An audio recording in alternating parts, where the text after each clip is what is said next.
O benefício previdenciário está ameaçado. Aposentadoria, pensão, qualquer outro benefício previdenciário pode estar ameaçado.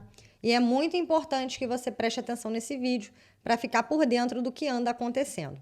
Recentemente, o governo informou que quer reduzir gastos e vai efetuar cortes. E uma das medidas adotadas é fazer a operação pente fino nos benefícios previdenciários. O que é a operação pente fino? Com esse nome é olhar de perto ali se está tudo certinho, se alguma coisa foi concedida errada, enfim. E saiu matéria na semana passada dizendo que visa economizar 3 bilhões de reais. Então, assim, o que eu quero trazer a nível de informação é porque o benefício previdenciário, quando ele é concedido pelo INSS, que é a maior autarquia federal e é o responsável para analisar o processo e definir se aquele processo está correto ou não. Se ele está correto, se ele tem o tempo dentro da legislação da época, a pessoa vai ter o seu benefício concedido. Ok. E a partir dali, se ele não tiver com tempo suficiente, vai ser indeferido.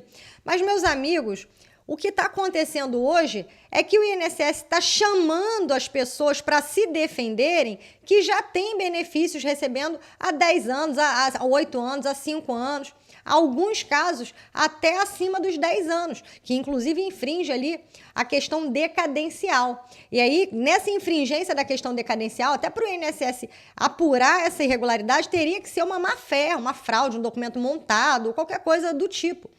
E o que nós estamos vendo na prática são pessoas analfabetas, semi-analfabetas ou sem um conhecimento dessa legislação que é muito específica. Eu mesmo, enquanto advogada, tenho vários colegas de outros ramos jurídicos que acham o direito previdenciário uma seara muito difícil, muito complicada. Por quê? Porque são muitas leis, muitas alterações, instruções administrativas, portarias. Então, a gente lida com um arcabouço legislativo e administrativo que regulamenta esses benefícios muito grande. É complexo. E ainda tem a questão temporal, de se situar em tempo e espaço. Então, a primeira questão é que o INSS tem que analisar com o olhar da época. A legislação de uma pessoa que se aposentou em 2012, em 2015, é diferente da legislação de hoje. Hoje o INSS reclama aí que não pode pagar atrasado, a pessoa paga atrasado, não entra. Na época, o INSS emitia as guias para a pessoa pagar, à torto e à direito, fazia-se ali a retroação de DIC com um processo administrativo num sistema que não existe mais. Esse sistema, o INSS hoje ele não utiliza mais, então nem é possível que a pessoa tenha acesso a esse processo e simplesmente um servidor que muitas vezes não tem experiência, um servidor que é novo na casa, que não viveu essa época, não tem noção dessa mudança legislativa, entende que talvez aquele benefício não esteja ok, manda uma carta para o cidadão. Aí o cidadão tem 30 dias para fazer uma defesa e se o INSS entender que aquela defesa não é suficiente, ele corta o benefício da pessoa. Gente, isso é muito sério. Como é que o governo coloca como meta e estipula um valor, 3 bilhões? Então quer dizer que ele está aceitando que milhares de benefícios foram feitos de forma ilegal, de forma indevida, de forma irregular? E aí vejamos bem, existe uma diferença imensa entre a irregularidade e a fraude. E no meio onde o cidadão não sabe o direito que tem, porque ele paga o imposto, ele paga a guia, o empregador recolhe os impostos da carteira daquele cidadão e ele não sabe com quanto que ele vai aposentar, quando que ele vai aposentar, ele não faz ideia com essa mudança de lei. A pessoa está perto de aposentar, igual o cliente que eu atendi. Antes da reforma, faltavam 4 anos, uma professora, faltava 4 anos para ela se aposentar. Ela continuou trabalhando. 4 anos depois, ela voltou, mudou a lei. Ela veio na véspera da reforma. E aí, amigos, faltava 12 anos. Como que você dá a notícia dessa para a pessoa que começou a trabalhar cedo? Essa mudança que teve, esse aumento exponencial no pedido do tempo de contribuição, ele não está beneficiando os contribuintes que começam a recolher cedo.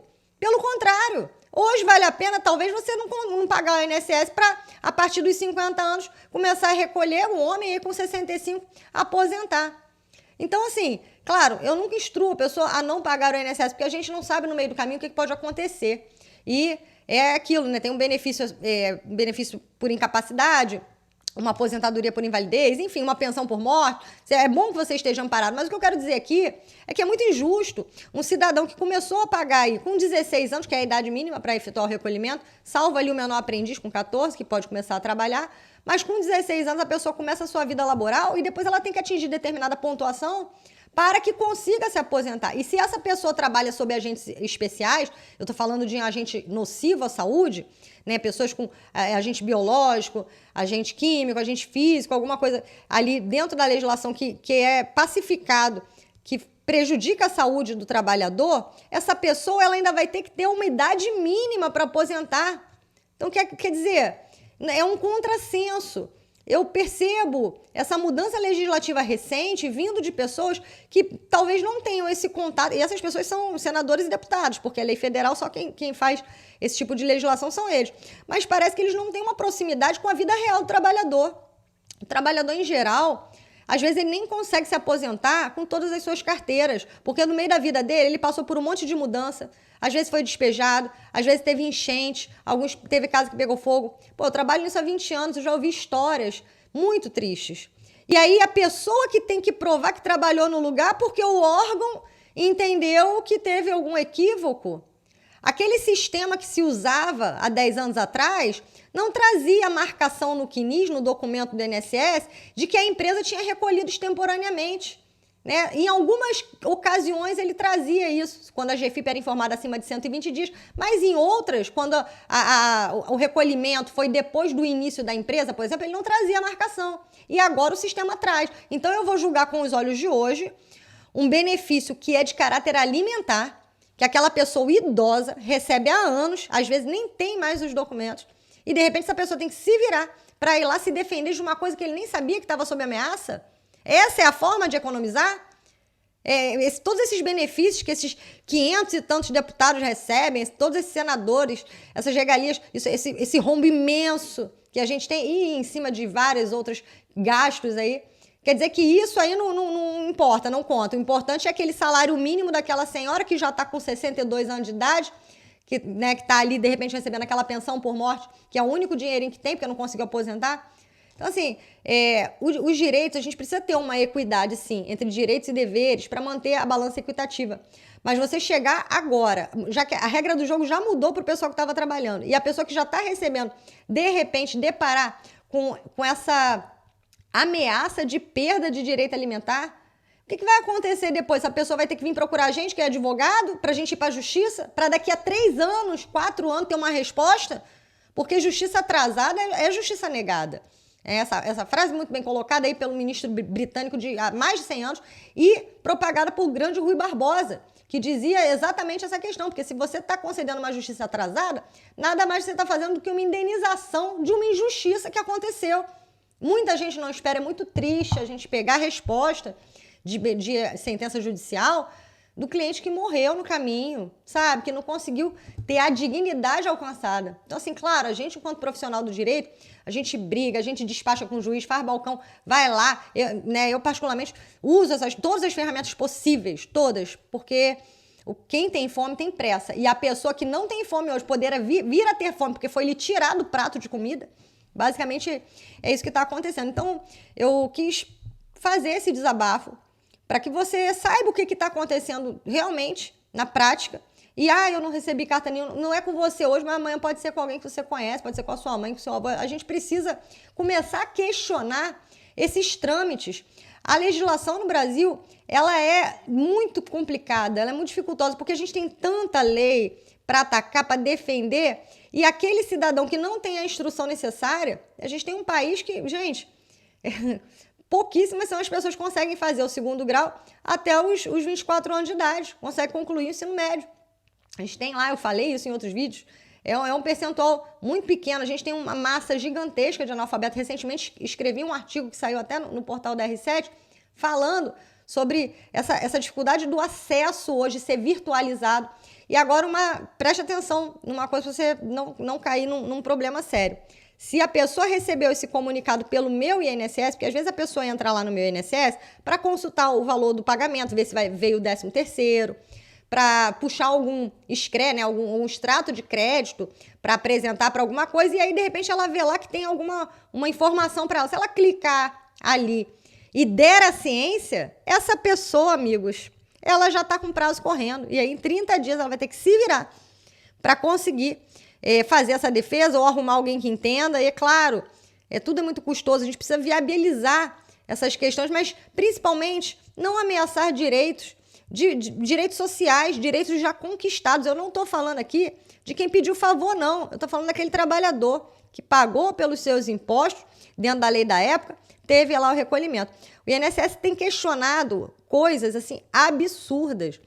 Tem pedido carteira de trabalho de defunto de 20 anos atrás, porque a pensionista recebe a pensão, mas no sistema não tem lá que trabalho que a pessoa fazia. Gente, 20 anos atrás não tinha nem internet, banda larga. É uma realidade totalmente diferente. Você não pode julgar com os olhos de hoje, uma realidade daquele tempo. A gente hoje, a gente tem que ter essa sensibilidade, essa humanidade para razoavelmente fazer uma revisão e analisar ali se cabe ou se não cabe. Chamar de fato essa pessoa. Agora, uma pessoa que, porque fez o pagamento das guias e aí complementou o tempo. Gente, mas o INSS que emite, você consegue emitir guia antiga? Não consegue. Hoje nem recomendo que pague nada. Mas na época, a pessoa ia no INSS e trazia os documentos do que ela fez naquela época que ela não estava pagando. E aí ali fazia-se um processo administrativo em apartado. A pessoa pegava a guia, pagava a guia e aquele tempo computava.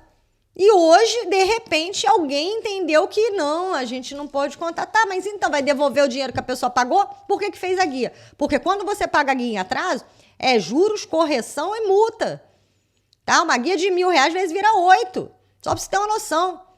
Esse artigo foi revogado várias vezes. Então você está pagando um bis e idem ali imenso. E aí você cria uma expectativa na pessoa e a pessoa vai ter o seu direito ameaçado. Então, assim, informação a gente precisa divulgar. Informação fidedigna, principalmente o que faz de fato a diferença na vida dos brasileiros, né? É informação que tem que ser compartilhada. Eu fico muito triste de trazer esse tipo de conhecimento do que está acontecendo. Vou deixar uns links aqui, inclusive, né, de matérias, jornais, do que está passando. E gostaria de saber assim, o que você pensa a respeito, porque não é possível que só eu esteja indignada, não é possível.